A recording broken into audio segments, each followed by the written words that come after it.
so much for being here. Today we're going to talk about the books I read in July. I have the books I own that I read with me. Have my coffee. And I have my iPad with notes on a few of the books, but then I got tired and I stopped doing that. So this video might go downhill. A few things you should know before I get started. Number one, I kind of forget books as soon as I read them. Like, I forget the plot, I forget the characters, I forget pretty much everything there is to know about it besides how it made me feel. So this should be an interesting experience. Also, I am sitting on my sewing table, mind your own business. I'm nervous.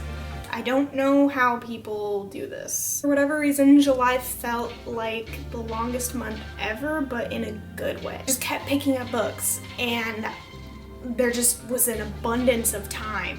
Okay, I guess I'll talk about the first book I read. Okay, first book I read was Landline by Rainbow Rowell. And I guess I should make sure that was in front. It was not. Rainbow Rowell. The first book I read in July was Landline by Rainbow Rowell. This all started in May. I reread Fangirl by Rainbow Rowell, which was my all-time favorite book as a teen, and it was basically the best choice I've ever made in my life. It was so comforting. There's something about rereading a book that you loved as a kid that is just healing. So I read that book and I was like, well, let's kind of stay on this train. So I picked up Landline. But what Landline is about is, here we go. What's it about, Perry? I don't know. So it's about this girl named Georgie, and she is married and her marriage is not really going very well. She writes for a TV show and she really values her career, really cares about her job and puts a lot of time into it, and it is really weighing on her marriage. Basically, she discovers this landline, able to speak with her husband in the past. Really enjoyed thinking about like what would I do in that situation? Like, it really just makes you think about your own life and things maybe that you would change. I was really surprised by this book. As I'm going back through this process of rereading some of my favorites as a teenager, I keep thinking I'm not gonna like one of them and it's gonna be super cringy to read it. And then they end up being really good. And I'm like, oh wow, I guess I had pretty good taste as a teenager. Reading this was just really comforting. It was cozy. It made me really appreciate everyday life with my own partner, and it reminded me just how beautiful partnership can be. I think that's one thing I really loved about this book, was even when her and her husband are not getting along and things are rocky, she still sees these ways about him that she loves. There's just a comfortability there that I just think is really beautiful, and I really enjoyed that. I gave this book 5 stars. The next book I read this month was Felicity by Mary Oliver. Basically, I decided last month that I'm going to try to stop being afraid of poetry. So I started with Felicity, and it was such a nice experience. I sat out on my deck and read this in its entirety during golden hour. I kept having to run inside to read some of it to my partner because I'd get super excited and want to share it. My favorite poem from here is called The Gift. It says, "Be still, my soul, and steadfast. Earth and heaven both are still watching. Though time is draining from the clock, and your walk that was confident and quick has become slow. So be slow if you must, but let the heart still play its true part. Love still as you once loved, deeply and without patience. Let God and the world know you are grateful that the gift has been given."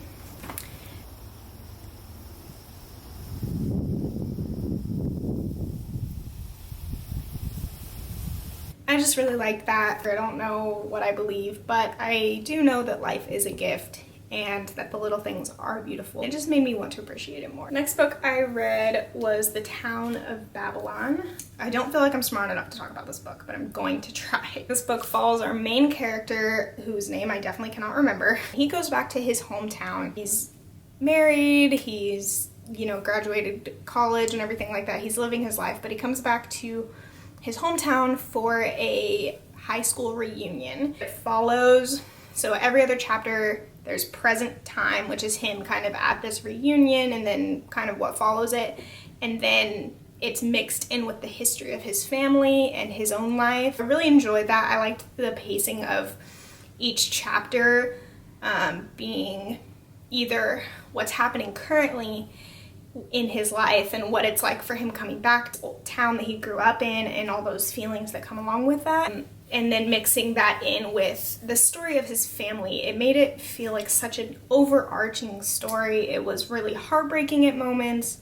It was really beautiful. I really enjoyed the perspective that this gave me. He is a child of immigrant parents, and that's not something I've read a lot about, something I want to read more about and an experience I want to understand more.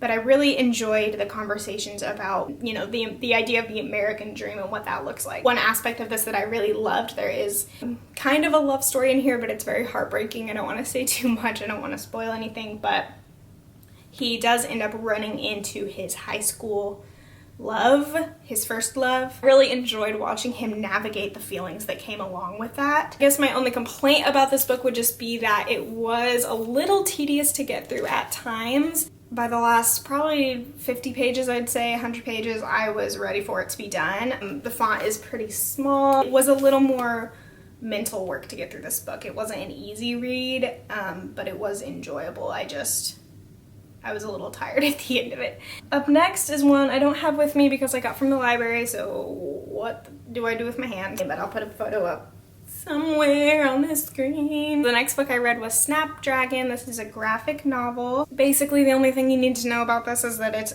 incredibly wholesome. It was just such a nice time, especially after reading Town of Babylon, which was kind of mentally a lot of work to read. It was just so relaxing. I was able to sit down and read it in one sitting. The art style was absolutely gorgeous. Everything about this I absolutely loved. I honestly don't really remember the plot that well, but it's just pick it up. It's really good. There's really great trans representation as well, which I loved. All in all, really loved it. Gave it 4 stars. The next book I read was Wake. I should probably be naming who these are by. This video is going to be a mess. The next book I read was Wake by Amanda Hawking. This is another one in my kind of Healing My Inner Child series. This book, basically, I don't know what I can say about this without spoiling it. It follows our main character who lives in this beach town. She's an avid swimmer. Again, don't really remember her name. I don't know how to describe books. Her mother has recently been in an accident and is in a home. So it follows her and her sister and their dad and certain things that happen. I don't know how much I can say. I'm just gonna say that it was just really good. I was super not expecting this one to be one I liked. I ended up just really enjoying being in the world. I loved it. It was perfect for the summertime. I read a lot of it outside, and I just found myself wanting to find out what happened next. It was super light and easy. Basically just read it. I gave this book 4 stars. Next book I read was Honey Girl by Morgan Rogers. This is one that I picked up on audiobook, and I am so glad I did. The audiobook for this was fantastic. I was hooked. Writing of this book is absolutely gorgeous. It's just so lyrical, and just being in this space was a really nice place to be. I loved the characters in this book. Following our main character who has been in school her entire life. She's kind of had this plan set up for her by her father and by herself as well. She's just graduated with her master's degree in astrology, and she's kind of lost. She's lived this plan for so long and put so much pressure on herself that now being out of college, starting to kind of unravel. So the book opens with her in Las Vegas, and she meets this girl and they get really, really drunk and they end up getting married. And they don't know each other, and then they go back to their separate worlds. So it's about their relationship coming together and learning who this other person is, and also about her own journey. I really, really enjoyed reading about her and what she's experiencing mentally. I personally don't fully relate to I had like 1 semester of college, so I don't really understand fully like the pressure of constantly being in school. Since you graduated high school, you've been in school for 8 years. I don't directly relate to that or to having this stringent plan about your life. But I do understand the pressure to become something and to accomplish something and to feel like you have to fit into this mold and decide what you're gonna do with your life. Like that I get, and I think most humans in some capacity can relate to this. So I really enjoyed reading about that inner turmoil.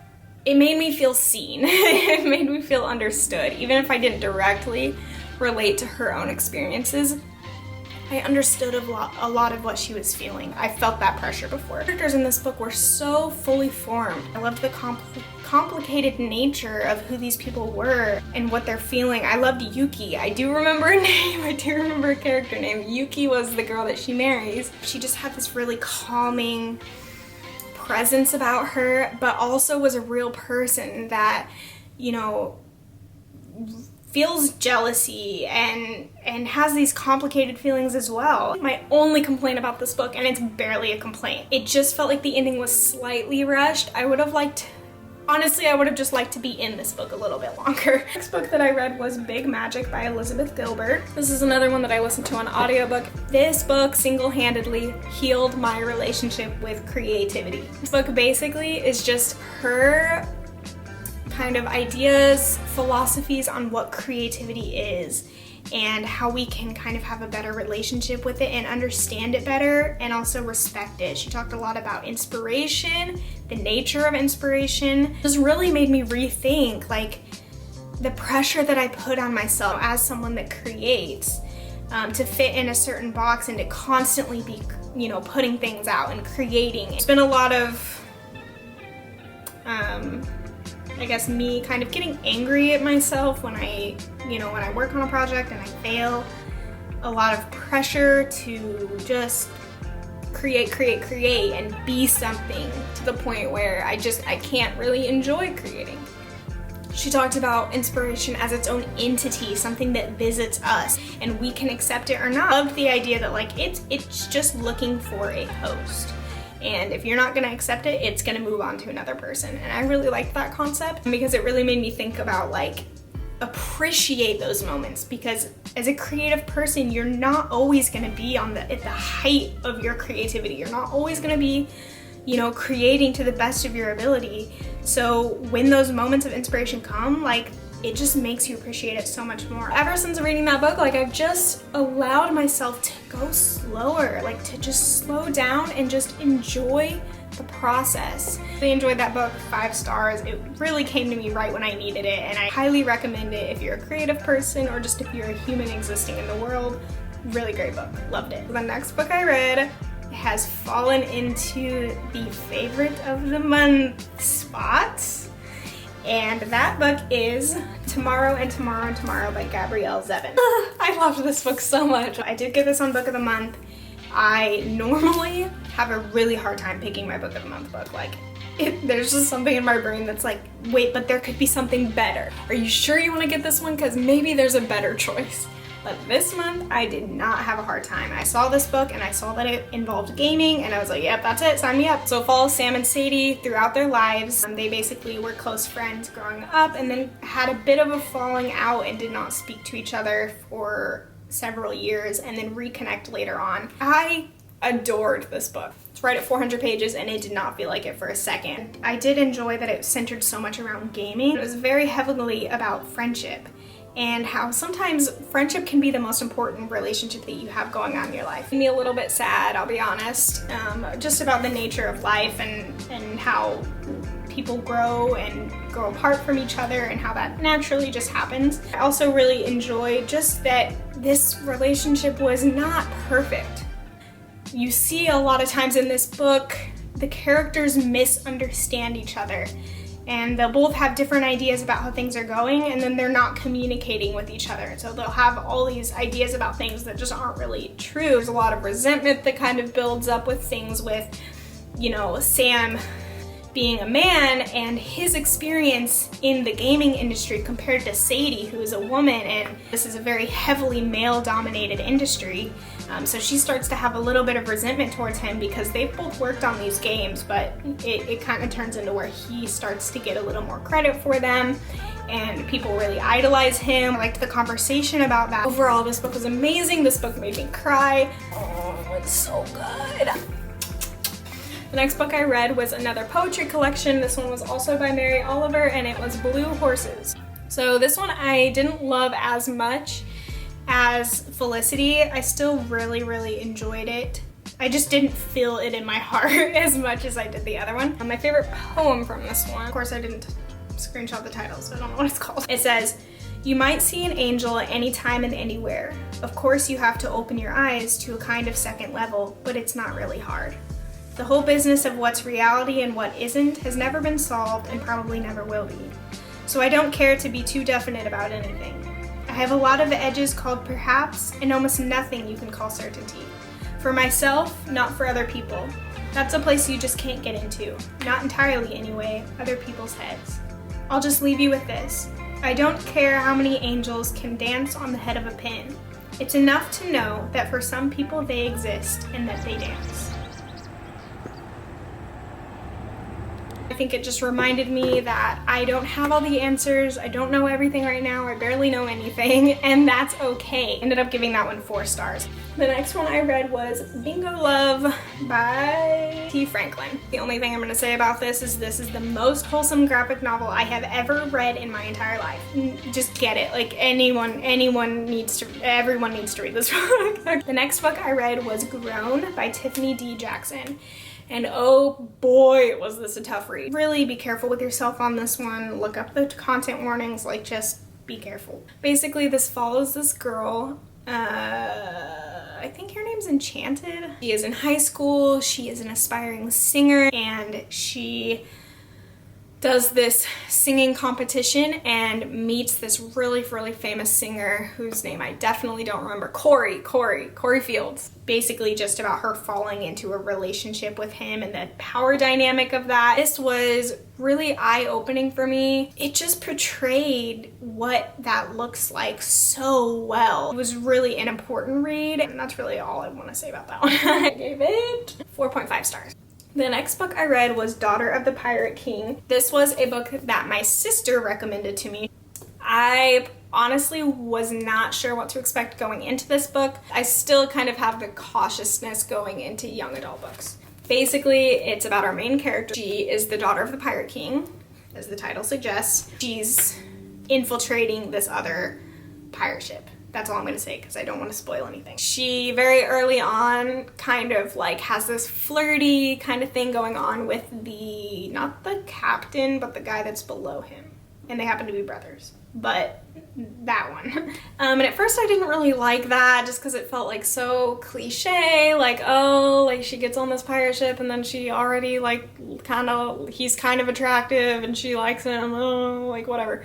But that changed for me very quickly. I kind of took off the haze of judgment, I guess, and just enjoyed the ride. Their dynamic and interactions ended up being my favorite part of this book. Hold off your judgments on books a little longer. That's what I've kind of been learning, is just to like get a little farther before I decide I don't like a book. Overall, this was just really fun. It just flew by. I felt like I blinked an eye and I'd read 100 pages. I already have the second one because I really want to know how this journey continues.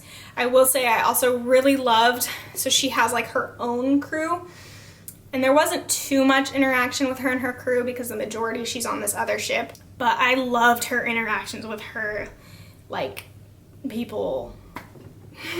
She's the captain, so the people under her, I guess. I hope in the next one that there's more of that. I'm so glad that I stuck with this because so good. And I gave it 1, 2, 3, 4. Gave it 4 stars. We're almost done, folks. This is probably gonna be a doozy to edit. Okay, the next book I read was Gallant by V.E. Schwab. This is a book that my partner actually picked up, then I stole it. This book was strictly vibes. Reminded me a lot of I've Always Lived in the Castle. Just was very like dark and kind of creepy. So it follows our main character, obviously, because books always follow a main character. Her name is Olivia Pryor, and Olivia is an orphan and she's living at this school for girls. Yeah, I really liked going through this not knowing anything, so I'm not gonna say very much because that was a really nice experience. Why can't I describe this book? I don't know. I just really, really liked this book. I'm having a really tough time with this. Okay, I'm mentally not here anymore. Can't describe it for some reason, but I gave it 5 stars. So the last 3 books that I read were the first 3 books in the Saga series, and oh my gosh, it was so good. I happened upon Saga by accident. I was at the library, and my library does this summer reading program, so I was there starting on that. And the librarian got really excited because I had like a graphic novel, and she thought it was Saga, and it wasn't. She just got really excited and was like, you have to read them, like try them, they're so good, just please. And so I was like, sure, like if you recommend it, I'm gonna try it. So I got the first 3 books then and just devoured it. I couldn't think about anything else. I tried to read other books. I think I started and stopped like 3 or 4 different books and just couldn't focus on anything else. It was so good. I just love the fact that it made me so excited to keep reading. I think I gave them all 4 stars, 5 stars, something, yeah. I'm mentally tapped out, can you tell? So that is everything I read in July. I really had such a great time this month, and I'm really excited to take you along with me this month. I will be doing some vlogs and certain things like that, so I'm just excited to just be here on YouTube and be sharing my love of reading. Even if I don't make any sense, I'm awkward, it'll get better. I'm just really grateful to be here and sharing this with whoever happens to see this video. So thank you so much for being here with me, and I hope you had a really awesome reading month, whatever that looks like for you. I'll see you in the next one. Bye!